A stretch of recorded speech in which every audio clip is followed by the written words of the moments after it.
नमस्कार साथियों, मैं डॉक्टर अमित रंजन एक बार फिर से आप सबका अपने YouTube चैनल बीपीएससी जोन में स्वागत करता हूं। आज हम लोग मेमोरी ट्रिक्स के विषय में जानेंगे। ये वो ट्रिक्स हैं जो वर्षों अध्ययन के दौरान कुछ को मैंने खुद से विकसित किया और कुछ जो हैं वो मैंने दूसरों से सीखा।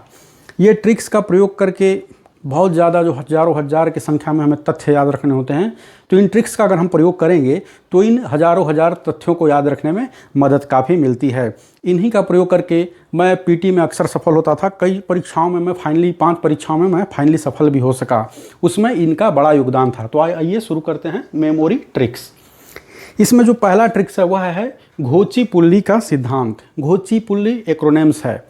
जब हम किसी भी चैप्टर को पढ़ना शुरू करें तो सबसे पहले तो उसका जो चैप्टर का हेडिंग है हम लोगों को उस पर ध्यान देना चाहिए। जैसे मान लिया हेडिंग है हीट एंड थर्मोडायनेमिक्स, तो हम लोगों को पहले उस पर सोचना चाहिए, उस चैप्टर के टॉपिक पर। और यह सोचना चाहिए संभावित जो अंदर विषय में अंदर जो टॉपिक्स हो सकते हैं, सब टॉपिक्स हमें पढ़ने हो सकते हैं, उस पर जो जोर देना चाहिए कि हीट एंड थर्मोडायनेमिक्स में थर्मोडायनेमिक्स का क्या अर्थ है, इसके अंतर्गत हम लोग को क्या क्या विषय क्या क्या टॉपिक्स पढ़ना हो सकता है। उसके बाद अगला स्टेप क्या है कि उस चैप्टर को स्कीम करना चाहिए, यानी बहुत सरसरी निगाह से पूरे सब टॉपिक्स को देख लेना और उसके बाद उसको पढ़ना शुरू करना चाहिए। तो पढ़ाई शुरू कैसे करनी चाहिए? घोची-पुल्ली सिद्धांत के थ्रू। इसमें क्या है कि किसी भी पाठ को, घो से है घोषणा, किसी भी पाठ को बोल बोल कर पढ़ना चाहिए।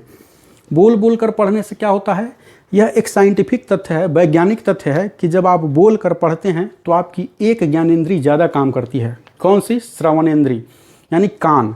आप पढ़ रहे होते हैं, आंख काम करता है, मस्तिष्क तो काम करता ही है। जब आप बोल कर पढ़ रहे होते हैं तो आपकी आवाज़ आपके कानों तक पहुंचती है और एक ज्ञानेंद्री ज़्यादा काम करती है। तो इसलिए बोल बोल कर पढ़ना चाहिए। तो घोषणा करनी चाहिए पहले। किसी भी कोई भी टॉपिक दिया है, चैप्टर पढ़ रहे हैं तो उसको पढ़ना चाहिए और घोषणा वही और बोल कर पढ़ना चाहिए। दूसरा है ची, यानी ची से चिंतन। जो हमने पढ़ा, तो जो पढ़ा उसका अर्थ क्या है, कितना हमने ग्रहण किया, इस विषय पर मन में चिंतन करना चाहिए कि जो हमने पढ़ा उसके अंतर्गत तो क्या क्या हमने पढ़ा उसको मन में ही सोचना चाहिए। चिंतन उस सेकंड स्टेप से वो गुजरेगा, चिंतन। तीसरा है पू से पूछना। जब आपने कर लिया, घोषणा कर लिया, चिंतन कर लिया और पूछना, तो उसके बाद फिर आप अपने किसी मित्र को दीजिए, बोलिए कि थोड़ा इससे पूछो तो जी, सवाल जो भी है सवाल जवाब आप उसमें करिए। इससे क्या होगा कि पूछने से आपका जो है, आप देखेंगे कि आपने जो पढ़ा था वो आपको कितना याद रहा।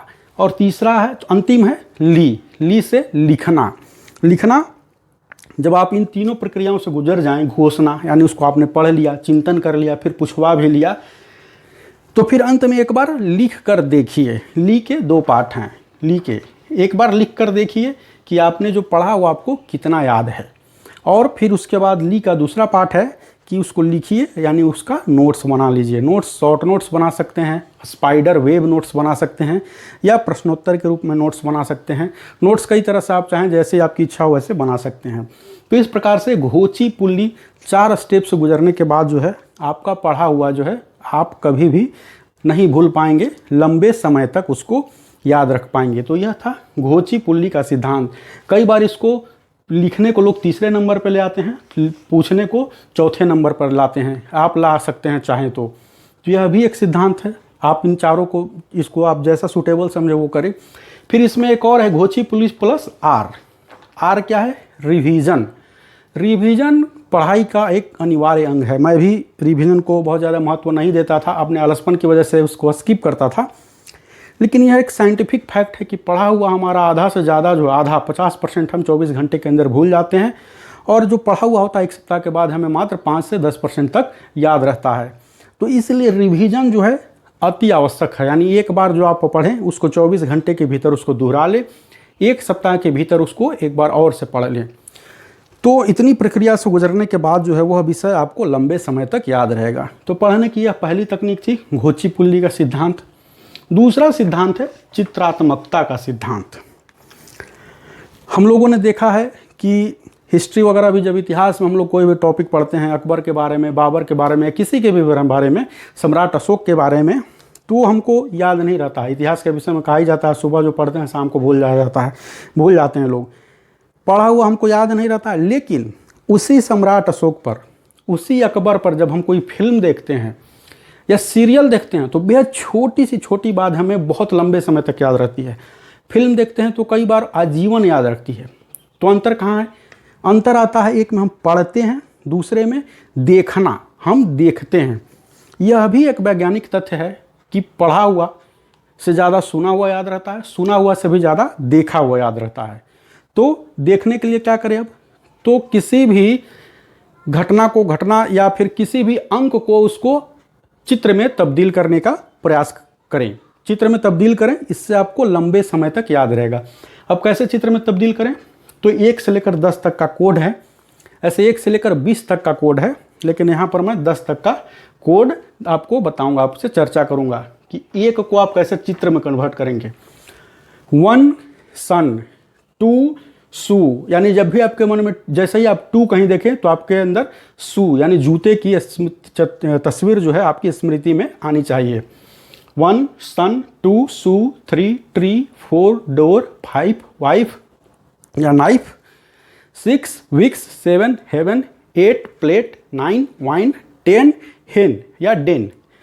तो यह हो गया कि कोई भी अंक को चित्र में तब्दील करने के लिए हमने ये बनाया। 1 sun, 2 shoe, 3 tree, 4 door, 5 wife, 6 Vicks, 7 heaven, 8 plate, 9 wine, 10 hen या डेन। अब इसका उपयोग कहाँ करना है? इसका उपयोग किस तरह से करना है? तो पहले हम लोगों ने उसको चित्र में बना लिया। जैसे मान लिया आपको याद रखना है 1526, 1 है तो 1 क्या है? सन, 5 है 1526 में 5, 5 का वाइफ, 2 शू जूता, 6 है 6 का विक्स। 1526 को आप चित्रात्मक रूप से कैसे कन्वर्ट करेंगे? सूर्य की रोशनी में मैं 5 से वाइफ, 1 से सन, सूर्य की रोशनी में मैं अपनी वाइफ से मिलने के लिए नया जूता पहनकर जा रहा था, लेकिन सड़क पर विक्स लगा हुआ था, विक्स फैला हुआ था, इसलिए मैं फिसलकर गिर पड़ा। यह एक तरह से कहानी हुई। अब इस कहानी को आप याद रखेंगे तो 1526 जो है आप कभी नहीं भूल पाएंगे। यानी इस टेक्निक में इसी तरह से आप किसी भी इसको आप कहीं भी इसका इस्तेमाल कर सकते हैं। इस टेक्निक का इस्तेमाल 1526 में नहीं 1640 याद करना है आपको, उसको भी इस तरह से कर सकते हैं। तो यानी कि जो डेट्स हैं उसको आपने चित्र में कन्वर्ट करना है और फिर उसको आप लंबे समय तक याद रखेंगे। तो यह था चित्रात्मकता। दूसरा है चित्रात्मकता याद रखने की। इसका प्रयोग शुरू में आपको ऐसा लग रहा होगा कि ये इतना लंबा चौड़ा काफ़ी है, मतलब एक 1526 याद रखने के लिए 1 लाइन की एक कहानी याद रखनी पड़ रही है। तो शुरू में आपको थोड़ी समस्या आएगी। पहली बात, धीरे धीरे आपका अभ्यास हो जाएगा और बाद में ये फ्रैक्शन ऑफ सेकंड में आपको हो जाएगा और जो इससे याद रहेगा वो लंबे समय तक आपको याद रहेगा। तो दूसरी तकनीक है कि अंकों को आप चित्र में कन्वर्ट करें, फिर उसको याद करें चित्र के रूप में, स्पष्ट रूप से चित्र में कन्वर्ट करके उसको देखने का प्रयास करें और इससे आप याद करें। तीसरी तकनीक है एक्रोनिम्स। इसके विषय में आप सभी जानते होंगे, इसका प्रयोग भी करते होंगे। पढ़ाई लिखाई के दौरान जो है मैंने भी हज़ारों एक्रोनिम्स बनाए, सैकड़ों एक्रोनिम्स बनाए थे, आपने भी बनाया होगा आप सब ने। एक्रोनिम्स क्या है? इससे क्या होता है कि बहुत बड़े बड़े जैसे 16 महाजनपद के नाम याद रखने हैं या कोई नाम 10 नाम है क्रमबद्ध तरीके से याद रखना है, इसके बाद ये आना चाहिए, तो इसमें यह मदद करता है। एक्रोनिम्स क्या है आप जानते ही हैं कि 10 शब्द हैं तो 10 शब्द का पहला अक्षर आपको ले लेना है और उससे एक शब्द का गठन करना है। यह शब्द जो है इस शब्द का गठन करेंगे और ये शब्द आपको लंबे समय तक याद रहेगा। कैसे? आइए कुछ उदाहरण देखते हैं और इन शब्दों को बनाने के क्रम में किन किन सावधानियों को ध्यान रखना चाहिए हम लोग इस पर भी चर्चा करेंगे। जैसे कि रस्सो हाकरो उजू नीवी, यह है अजीब सा है, आपको लग रहा होगा, एक्रोनिम्स मेथड में बता रहा हूँ, आपको अजीब लग रहा होगा रस्सो हाकरो उजू नीवी क्या है। लेकिन ये जो 8 अक्षर हैं, इन 8 अक्षरों की मदद से, जैसे कि रस हैं, 9 रस होते हैं, 9 रस के अस्थाई भाव होते हैं, कि इसमें 8 रसों के अस्थाई भाव, इससे मैंने याद किया था और ये हमेशा याद रहता है, मुझे आजीवन याद रहेगा।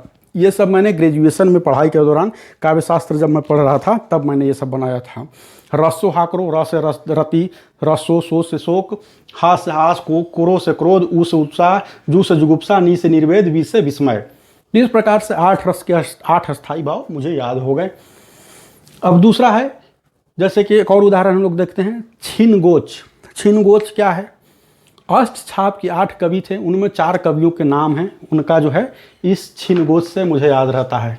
छित स्वामी, नंददास, गोवर्धन दास और चतुर्भुज दास। काव्य शास्त्र मैंने बीए थर्ड ईयर में जो पढ़ा था उस समय जो एक्रोनिम्स बनाए थे मुझे आज भी याद है। यह संप्रदाय क्यों याद है? क्योंकि उसको मैं एक्रोनिम्स बनाकर याद करता हूँ और ये लंबे समय तक याद रहता है। जैसे एक और उदाहरण देखते हैं, भवा डबा रुकुमु।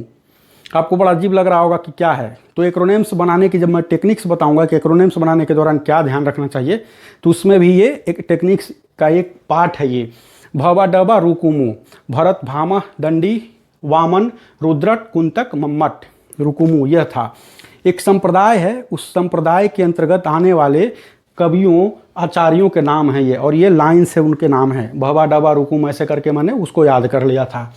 आगे है कपासवा भाऊ। कहानी कला के तत्व जो होते हैं उनको 6 तत्व होते हैं उनको याद करने के लिए। कथानक है, पात्र है, संवाद है, विषय वस्तु है, भाषा है, उद्देश्य है। तो एक्रोनिम्स कहने का मतलब है कि 10-12 जो शब्द हैं उनसे उनके पहले अक्षरों को लेकर एक एक्रोनिम्स का निर्माण करें। और एक्रोनिम्स के निर्माण के क्रम में 3-4 जो बातें मैं आपको ध्यान दिलाना चाहूँगा कि एक्रोनिम्स का जब निर्माण करें तो वो कोशिश करें कि ऐसे शब्द का निर्माण हो जिसका कि कोई अर्थ निकलता हो। पहला, ऐसे शब्द का निर्माण करें जिसका कि कोई अर्थ निकलता हो।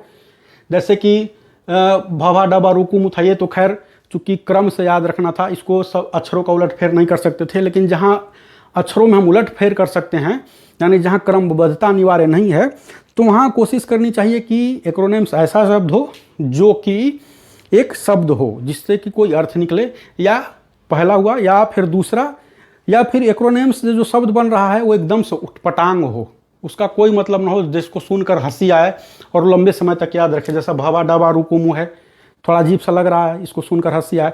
तीसरी और सबसे महत्वपूर्ण या महत्वपूर्ण विशेषता एक्रोनिम्स के निर्माण के क्रम में आपको यह देखना होगा, उसमें लयात्मकता हो तो और भी अच्छा है, संगीतात्मकता हो थोड़ा सा कि गाने टाइप से लगे, उसमें गति हो, लय हो, संगीतात्मकता हो एक्रोनिम्स के निर्माण के क्रम में, तो और भी ज़्यादा। इससे क्या होता है कि आप कहीं जा रहे हैं, गाना गा रहे ग्रुप में भी उसको गाते रहेंगे, मंत्र के रूप में पढ़ते रहेंगे, तो वो आपको लंबे समय तक याद रहेगा। एक्रोनिम्स बनाने का ये एक और तरीका। और चौथा तरीका क्या है एक्रोनिम्स बनाने के क्रम में? एसोसिएशन, यानी कि उसको जो है आप अगर एक्रोनिम्स बना रहे हैं वर्तमान की किसी घटना या किसी भी चीज़ से अगर उसको एसोसिएट कर सकते हैं तो वो बहुत लंबे समय तक याद रहेगी। जैसे कि आपको भाजसा, भाजसा क्या है? भाजपा से मिलता जुलता है, आप कभी नहीं भूल पाएंगे भाजसा। हालांकि इस एक्रोनिम बनाने में आप कुछ उलटफेर इसलिए नहीं कर सकते हैं क्योंकि इसमें मुगल वंश के शासकों का नाम जो है, मुगल वंश के शासकों का नाम जो है क्रम से दिया हुआ है, यानी कि आप ए को पहले नहीं ला सकते हैं, एच को बाद में नहीं ला सकते हैं। लेकिन भाजसा जो है भाजपा से करीब मिलता जुलता है, मुगल वंश के जो हैं शासकों बादशाहों के नाम है, बाबर, हुमायूं, अकबर, जहांगीर, शाहजहां, औरंगजेब। तो भाजसा आपको याद रहेगा लंबे समय तक। तो एक्रोनिम्स बनाने के क्रम में यह भी ध्यान देना है कि ऐसे एक्रोनिम्स अगर बन जाते हैं, अगर क्रमबद्धता नहीं रखनी है तो अक्षरों को तोड़ मोड़ करके इधर उधर करके आपको ऐसे एक्रोनिम्स बनाने हैं जिसको कि आप वर्तमान समय में किसी से एसोसिएट कर सकें। भिबग्योर, भिबग्योर आप जानते ही हैं। एक्रोनिम्स के क्रम में 2 बातें हैं, एक तो आप खुद से एक्रोनिम्स बनाएंगे और दूसरा क्या है, दूसरा बाजार में बना बनाए एक्रोनिम्स भी कई सारा मिलता है। जैसे भिबग्योर है, फेमस प्रचलित लोग एक्रोनिम्स है, ये पहले से ही बना हुआ है। कपासवा भाऊ पहले का है, भाजसा ये पहले का है। कोशिश करें कि आप अपना एक्रोनिम्स अधिक से अधिक बनाएं। इससे क्या होगा कि आपको चीज़ें लंबे समय तक याद रहेंगी चूँकि आप उस पर काम करेंगे। तो याद लंबे समय तक करने की तीसरी जो तकनीक है वह है एक्रोनिम्स, यानी कि संक्षेप बनाना, अक्षर संक्षेप बनाना। चौथी तकनीक जो है याद करने की वह है कल्पना या कहानी या एसोसिएशन मेथड। जीवन एसोसिएशन मेथड पर पहले हम लोग चर्चा करते हैं। एसोसिएट करना, जोड़ना, किसी भी कोई भी मान लिया ईयर है, ईयर आपको याद करना अगर है या कोई भी तथ्य याद करने हैं तो उसको आप अपने जीवन की घटनाओं से जोड़कर उसको याद करें। जीवन की घटनाओं से जोड़कर आप उसको याद करेंगे, एसोसिएट करके याद करेंगे तो आपको लंबे समय तक याद रहेगी। जैसे आपका जन्मदिन है 1990 में है तो उसके आसपास के इतिहास की घटनाओं को आप अपने जन्मदिन से जोड़कर याद रखें। आपके माता पिता का जन्मदिन, आपकी शादी की सालगिरह या फिर आपके माता पिता के शादी की सालगिरह के जो वर्ष वगैरह हैं उनसे एसोसिएट करके आप ईयर याद रख सकते हैं। जीवन की कई महत्वपूर्ण जो घटनाएं आपकी घटी हैं उनसे एसोसिएट करके जो है आप उससे भी एसोसिएट करके चीज़ों को याद रख सकते हैं। तो एसोसिएशन एक तकनीक है जिसके द्वारा आप जो कोई भी तथ्य याद कर रहे हैं तो खुद से एसोसिएट करें उस तथ्य को, या उस तथ्य से खुद को एसोसिएट करें। एसोसिएट करने के बाद आप उसको जब याद करेंगे एसोसिएशन मेथड के द्वारा, तो आपको बहुत लंबे समय तक वो चीज़ें याद रहेंगी। अब है कहानी। कहानी बहुत महत्वपूर्ण चीज़ है। कहानी और कल्पना दोनों एक साथ लेते हैं। कल्पना को जो है सबसे बहुत ज़्यादा पावरफुल माना गया है कि कल्पना जो है सत्य से भी या रियलिटी से भी ज़्यादा पावरफुल होती है, ज़्यादा शक्तिशाली होती है। तो आप अपनी कल्पना के घोड़े दौड़ाइए, कहानियों का निर्माण कीजिए। कल्पना के घोड़े दौड़ाइए, कैसे दौड़ाएंगे? जैसे आप किसी राजा, इतिहास में किसी राजा के विषय में पढ़ रहे हैं, बहादुर शाह जफर के विषय में पढ़ रहे हैं, या मोहम्मद बिन तुगलक के विषय में पढ़ रहे हैं, तो आप खुद को मोहम्मद बिन तुगलक की जगह रख लीजिए। आप मानिए कि आप सुल्तान मोहम्मद बिन तुगलक हैं, और इस तरह से यह मत देखिए कि मोहम्मद बिन तुगलक ने खुरासान अभियान किया। आप देखिए, मैं मोहम्मद बिन तुगलक हूँ, मैं खुरासान अभियान के लिए जा रहा हूँ, मैंने जो है कि सिक्का का, नवीन सिक्का का प्रचलन किया, तो इसमें कहाँ कहाँ सफलताएँ आई। तो आप उसमें इस तरह से क्या है, मोहम्मद बिन तुगलक के जो 4-5 महत्वपूर्ण कार्य थे वो सब दुआब में कर की माफ़ी। आप राजा हैं, आप मोहम्मद बिन तुगलक, आप बहुत दयालु हो गए, आपने दुआब में कर माफ़ी किया या लगान बढ़ा दिया, इस तरह से जो करना है। और जैसे ही आपने कर बढ़ाया उस समय क्या है कि वहाँ पर अकाल पड़ गया। तो कहने का मतलब यह है कि अगर किसी इतिहास में राजा वगैरह के बारे में पढ़ रहे हैं तो आप खुद को उसकी जगह रख के उसके कार्यों को देखें कि वो आप कर रहे हैं, तो इससे आपको लंबे समय तक याद रहेगा। मैंने एक उदाहरण दिया कल्पना के घोड़े दौड़ाने का और कहानी बनाने का, एक उदाहरण मैंने दिया। आप इसको इतिहास, मतलब इतिहास के क्षेत्र में, आप इसे किसी भी क्षेत्र में आजमा सकते हैं। साइंस के क्षेत्र में भी आप कल्पना के घोड़े दौड़ाते हुए, इनफैक्ट कहानी और कल्पना का प्रयोग करते हुए, chemistry in everyday life 12th class में एक चैप्टर है, उसमें सैकड़ों हजारों नाम जो दिए हुए थे, उनको याद करना बहुत बड़ा मुश्किल काम था, बहुत डाउंटिंग टास्क था। तो मैंने उसको एक कहानी, पूरे के पूरे को एक कहानी में तब्दील कर लिया। ऐश्वर्या राय उसमें अभिनेत्री को प्रयोग करते हुए मैंने एक 12th क्लास में उसको कहानी बना लिया था। 3 नंबर का इससे 12th में सवाल आया था और मैंने उसको किया और मैं सही 3 में 3 अंक मुझे प्राप्त हुए। तो ऐसा नहीं है कि इसको सिर्फ इतिहास में ही कल्पना का उपयोग कर सकते हैं। कल्पना और कहानी विधा का उपयोग जो है आप पढ़ाई लिखाई की हर क्षेत्र में कर सकते हैं, साइंस में भी कर सकते हैं। तो एक दूसरी जो यानी अंतिम जो चौथी तकनीक है वह है कल्पना तक की तकनीक, एसोसिएशन की तकनीक, उससे जोड़ने की तकनीक। कहानियाँ बनाइए, और कहानियाँ बनाने और कल्पना करने के क्रम में क्या है कि आप 18 से 24 साल, 25-26 साल की उम्र के जो युवा हैं उनका विशेष रुझान होता है स्त्री या स्त्री मित्रों के प्रति या फिर सेक्स के प्रति भी रुझान होता है, उसको भी आप अपनी कहानियों में शामिल कीजिए। उसके लिए हिचकना बहुत ज़्यादा नहीं है, क्योंकि इसको जब शामिल करेंगे तो आपको, चूँकि आपका रुझान इस उम्र में इस क्षेत्र में होना जाहिर सी बात है, तो आपको वो चीज़ें लंबे समय तक याद रहेंगी। और कहानियाँ बनाइए, जैसे कि एक्रोनिम्स में एक शब्द गढ़ा जाता था, कहानियों में 1-2 वाक्य बनाए जा सकते हैं। कई लंबी लंबी कहानियाँ भी हो सकती हैं और 1-2 वाक्य की कहानी बनाकर भी आप चीज़ों को याद रख सकते हैं। जैसे एक है, मैंने गोविंद का मुंह काला कर दिया। तो यह क्या है? गोविंद चातक हैं, एक लेखक हैं, नाटककार हैं। काला मुंह उनके द्वारा लिखा हुआ नाटक है, मैंने गोविंद का मुंह काला कर दिया। ये मुझे ज़िंदगी भर याद रहेगा, गोविंद चातक का यह नाटक काला मुंह याद अभी भी याद है।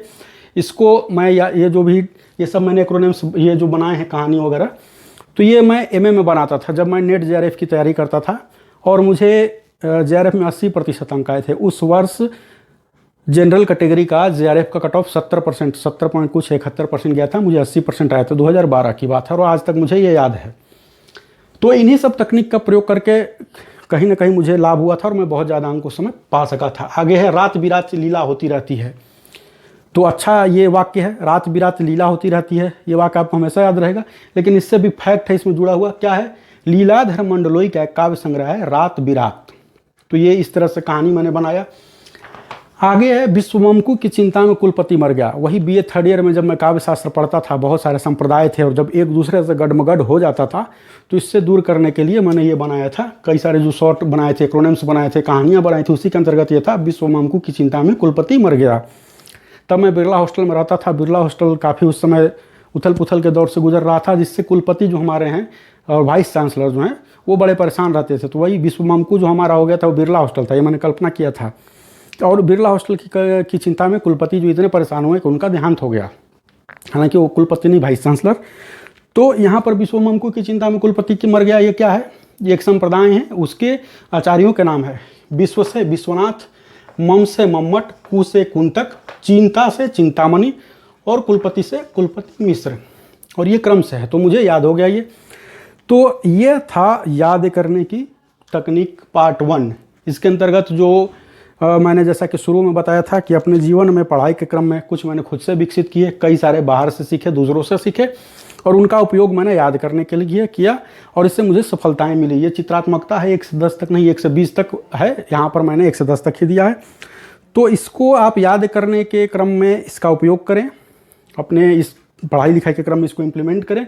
मुझे आशा ही नहीं पूर्ण विश्वास है कि आपको इससे निश्चित रूप से फ़ायदा होगा। यदि फ़ायदा होता है तो आप इस वीडियो को अपने मित्रों को दिखाएं, क्योंकि शेयर करें अधिक से अधिक, लाइक करें, मेरे चैनल को सब्सक्राइब करें, क्योंकि ज्ञान बांटने से बढ़ता है, जैसा कि मैं अक्सर कहा करता हूं। धन्यवाद इस वीडियो को देखने के लिए। जय हिंद, जय भारत, धन्यवाद।